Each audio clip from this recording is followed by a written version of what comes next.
pagbisita natin dito sa Face to Face, kung saan inireklamo siya ng kanyang mga kaibigan dahil sa kagaspangan daw ng ugali niya sa kabila ng kanyang pagiging lumpo. Noon, talaga hopeless, saka frustrated ako. Ngayon, may pag-asa. Siguro ngayon magpapasko kahit wala si nanay. At least masaya siya. Nararamdaman ko yun. At sa mga aral na napulot sa kanyang makulay na buhay, isinadula rin ang kwento niya sa Untold Stories. Kamakailan lamang ay kinamusta namin siya para sa isang malaking sorpresa. So dito na lang kayo, hindi na kayo mamamasyal. Kuya Mon! Ngayong Kapaskuhan, isang regalo ang handog ng Face to Face sa kanya sa pakikipagtulungan ng Public Attorney's Office na pinangungunahan ni Chief Persida Acosta at ng host ng Anghel ng Masa ng DWWD AFP radio station na si Miss Tina Shotwell Clemente. Maraming salamat sa staff ng Face to Face. Merry Christmas, Dondon. Para sa'yo yan, kapatid, mula sa Face to Face.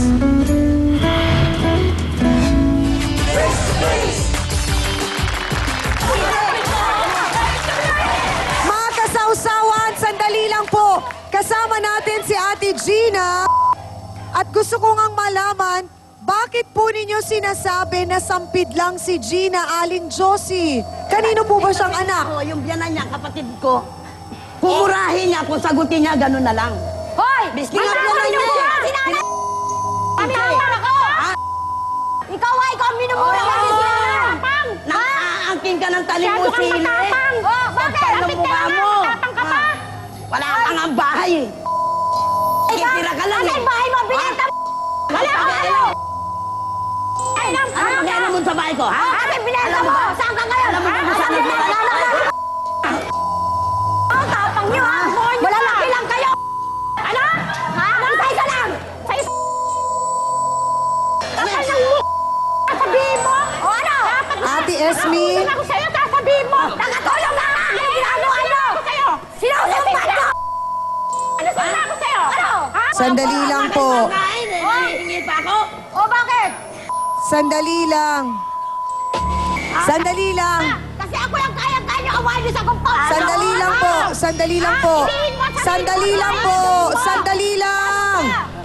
Gusto ninyo, nagalangin kayo. Pero sa klase ng pananalita nyo, pakikipag-usap ninyo, papaano kayo magkakaroon ng paggalang sa isa't isa? Pwede kong malaman, Ate Esme, kung paano kayo naging magkamag-anak ni Gina? Hindi ko kamag-anak yan. Asawa po ng pamangking ko yan. Okay. Kabit. Sinasabi niya, walang niya kami. Ano ni walang niya ako sa'yo, Gina?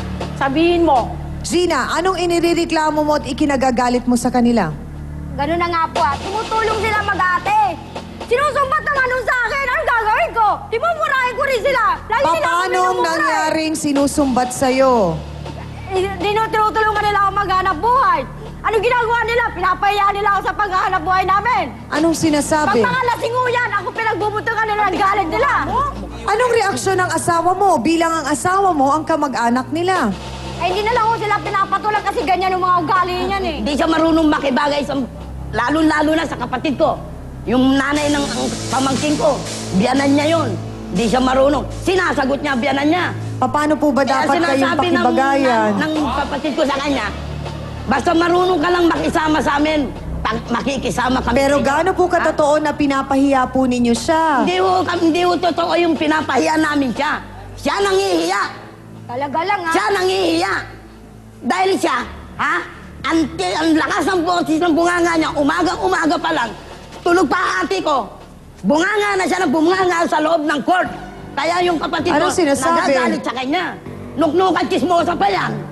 Ano po sinasabi?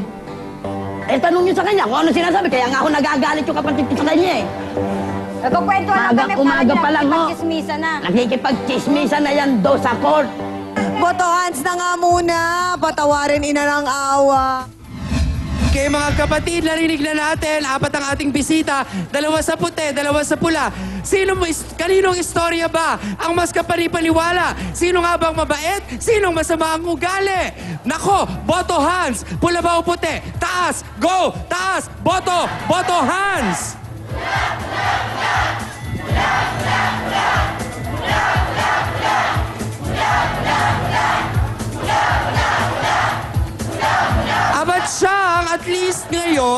May nakikita na akong mga puting nakataas. Kanina kasi puro pula lang. Siguro sinasabi nila na kahit may nakikita tayong mali sa ating mga bisita, may kapasidad pa rin naman sila talaga na maging mababait na tao.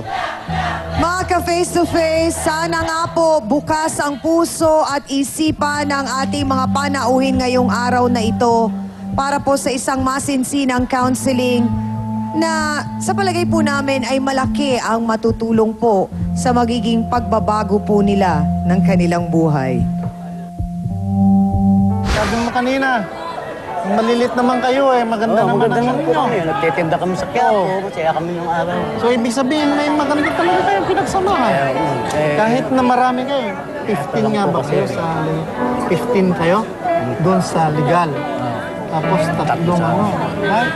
Sabi niya hindi daw mataas ang pride niya. Ay, mataas po. Oo, mataas po yan. Oo. Oo.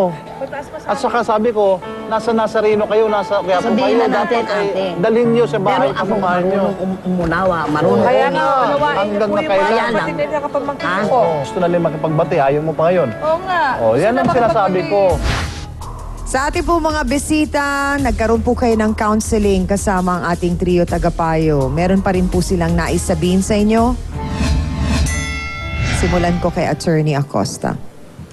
Sa kalagayan ng ating mga bisita ngayon, kayo po ay magkakapatid, ano? Isang laman. Kaya sana magkasundo kayo, alang-alang dun sa inyong pagiging kalagayang magkakapatid. Maging mahinahon, magpakumbaba ang bawat isa, magparaya, kalimutan ang anumang mga nangyaring hindi mabuting sa nakaraan at ngayon ay magkasundo kayo alang-alang sa panibagong taon at kapayapaan na diwa ang Kapaskuhan. Yun lamang. Salamat po, Attorney Benedicto Acosta Jr. Dr. Camille?